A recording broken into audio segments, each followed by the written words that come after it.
Hello everyone, be very welcome to this online seminar. The title of this seminar is Individual Empirical Demands for New Services in Spain Using Panel Data. My name is Valarezo Unda and I am a postdoctoral researcher at the Universidad Complutense de Madrid. This seminar is part of a course that's going to be delivered by Professor José Pérez Amaral at Universidad Carlos III de Madrid, Master in Industrial Economics and Markets. The project I'm going to talk about is part of a bigger project called Prodecom CM, and this project has been financed by the European Union and the Comunidad of Madrid. So let's start talking about the title.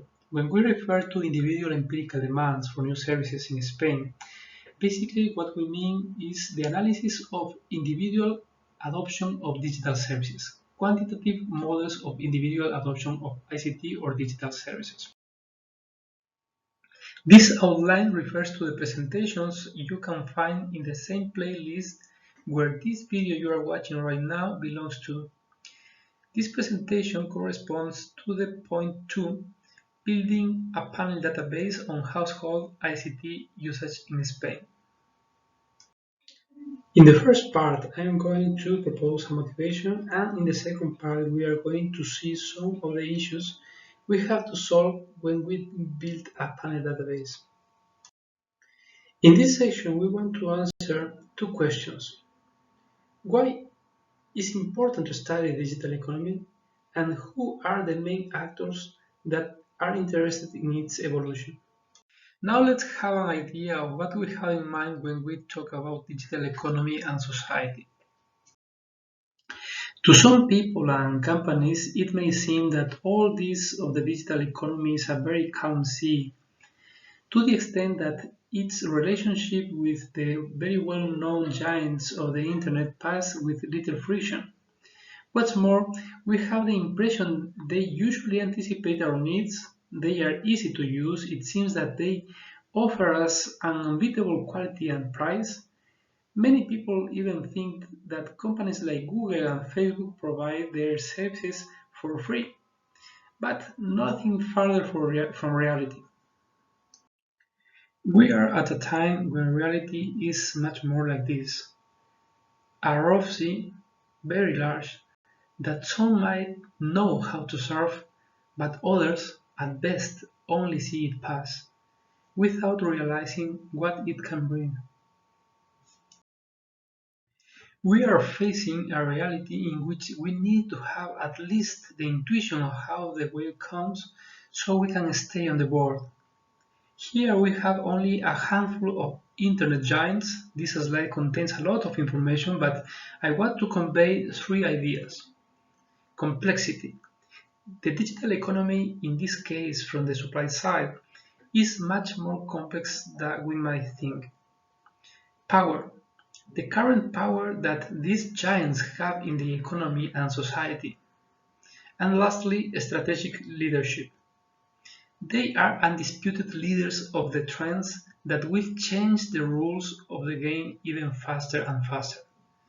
These giants are leading the greatest advances in topics such as artificial intelligence, quantum computing, blockchain, augmented reality, augmented analytics, digital twins, virtual reality, edge computing, etc., etc. But the digital economy is much more than the technological giants.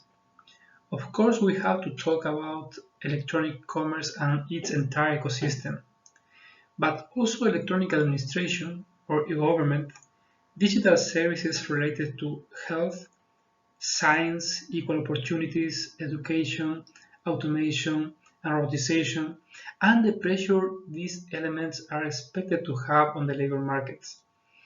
Of course, data protection, privacy, and cybersecurity. Also the transformation of traditional sectors of the economy. There is no sector that is not being affected by the digital transformation. Digital transformation creates opportunities, of course, but at the same time can exacerbate inequality. I am talking about digital divide. So, to the question why digital economy matters, the quick answer is that digital economy matters because Besides the technological approach, at the end, we are talking about economy and society. Of course, Europe and any other country is quite interested in digital economy. Now the question, what is Europe doing about it? In 2014, before starting his term in the European Commission, Jean-Claude Juncker proposed 10 political priorities for his government. The order of this list is not random. It begins, of course, with a macro objective focused on promoting job creation, growth, and investment. Then, in a second position, as you can see, it is highlighted one of the biggest bets of the European Commission, which is the development of the digital economy through fostering the digital single market. This is implemented through a series of measures, regulatory packages, and monitoring mechanisms. Other priorities are climate change, the internal market, strengthening the economic and monetary union, trade policy, justice and fundamental rights, migration policy. Of course, all those are measures aimed at positioning the European Union as a global leader and strengthening mechanisms for democracy. The European Commission proposes three pillars as the basis for building the digital single market. One of the pillars is related to creating a favorable environment, both at a technological and at a regulatory level. Another point is related to guaranteeing access by individuals and companies to digital technologies and services. And as a central pillar, maximizing the benefits that individuals and society obtain from the digital single market. Once we have the motivation, we need to see what Europe and specifically Eurostat is doing to measure this digital economy and how this digital economy is impacting on society. For the design of specific policies for their implementation and for the subsequent monitoring, the European Commission has a battery of data sources. Surveys of equipment and use of information technologies by households, by individuals, and by companies, specific surveys designed to analyze specific topics, secondary statistical indicators. We have also data from national regulatory authorities of the telecommunications market, periodic studies commissioned by the European Commission, and the first source we have mentioned is the survey that we analyze. In Spain, it is carried out by the National Statistical Institute. The survey has been carried out from 2002 or since 2002, and it converges with the European methodology since 2006. And in our case, we used this data from 2008 because from this year, the question on family income is included in the section of socioeconomic characteristics of the survey. We spend a considerable part of our time online for various reasons, whether at work, at school, university, at home. Almost everyone is connected. We are constantly browsing, chatting, online shopping. Those are just some of our everyday activities using information and communication technologies. What we are seeing in this slide is the kind of data that is collected by statistical offices of all the member states of the European Union. In Spain, the National Statistical Institute. These topics give us an idea of the kind of questions we can work on: households, individuals, children. If we zoom into this list, we can see the kind of data we can find in Eurostat related with the ICT usage in household and by individual survey that is carried out by the statistical offices all across Europe. You can see that we have information at the household and at the individual level. The data that you can download from Eurostat or any national statistical institute is related with the equipment at the household level, the internet use and the use of several services at the individual level. And now, what have we done so far with this data? Now, first, let me make clear that the survey on equipment and use of information and communication technologies in households in Spain is the data we are using. As you can see, this survey is carried out annually by the National Statistical Institute. In this list, you can see the work we are doing using the data I have just mentioned. Those involved are the papers that have been already published, and the others are those that we are working on right now. If you are interested, they can be found searching directly on the journal or in any scientific database like Google Scholar. But before getting into some of the papers, we need to start with some of the implications of dealing with this kind of microdata that comes from the survey on equipment and use of information and communication technologies in households. These are some of the main topics that we have already covered. The use of the internet by individuals, the use of e-government or electronic administration, e-commerce, digital divide, and as you can see in the slide, there is still plenty of room for research using the data that comes from the ICT household survey. Based on the published papers I mentioned before, this table summarizes the type of data, the geographical scope, and the models we have estimated. Using a cross-sectional data, we have modeled the individual adoption of e-commerce, e-banking, e-government, and cross-border, both at domestic and international level. Using pooled data, the relationship between adoption of e-commerce and digital divide has been analyzed. And finally, using panel data, we have proposed some models on individual adoption of e-commerce, e-tourism, expenditure on e-commerce, and currently we are working on internet and gender and the evolution and definition of digital divide. Static and dynamic models have been estimated, also logistic regression, multinomial logistic regression, linear probability model, Heckman, Tobit, etc. Well, now the goal in this section is to find out what dealing with this kind of data looks like.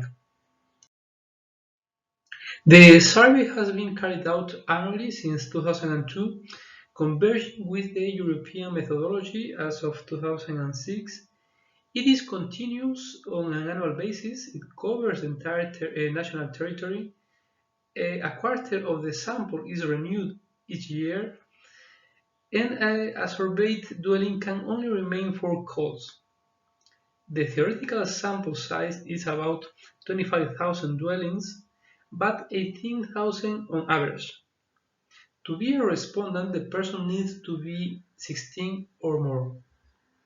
The methodology, questionnaires, and microdata is available to anyone with an internet connection, meaning that you only have to visit the website of the National Statistical Institute of Spain.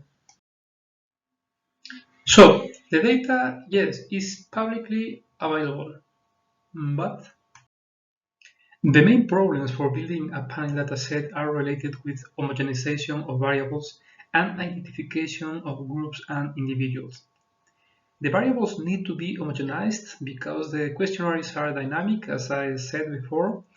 They need to be adapted, of course, and same variables may have different names over the years.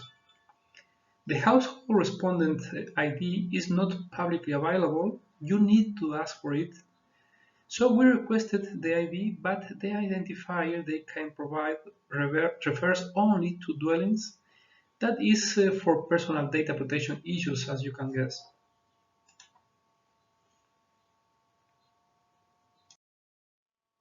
In the first table, we can see the total number of variables for each year. And given that, as I said before, not all the questions remain the same over the years.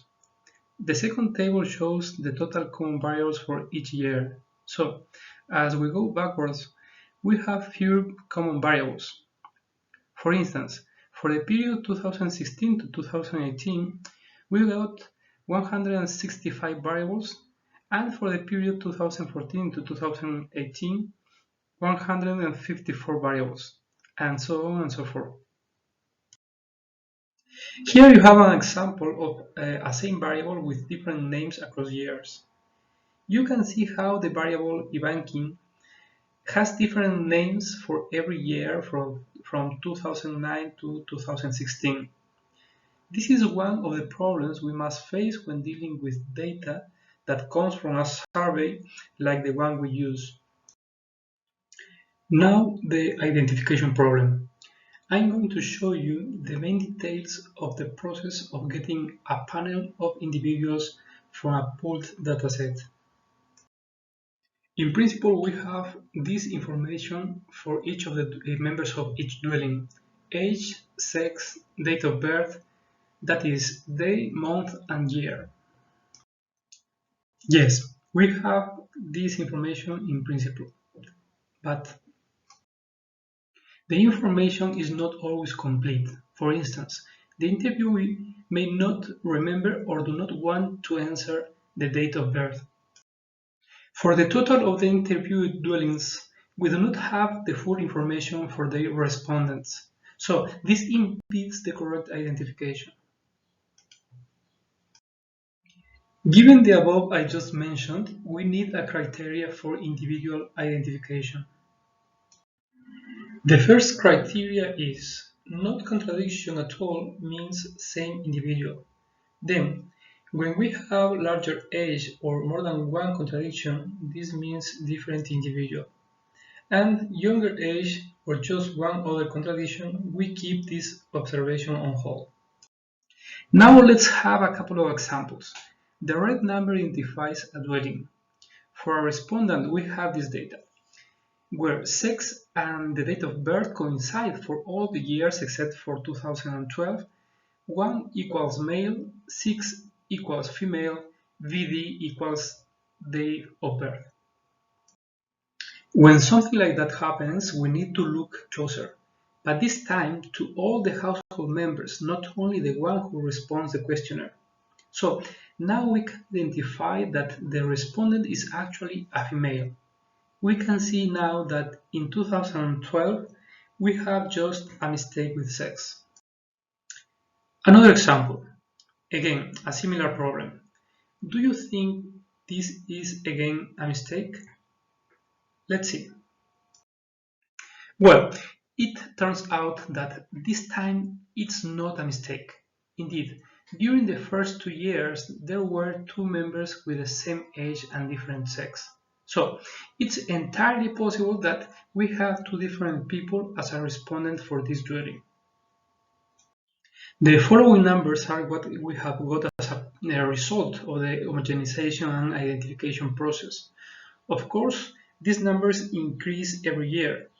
These ones are for the period 2007 to 2018.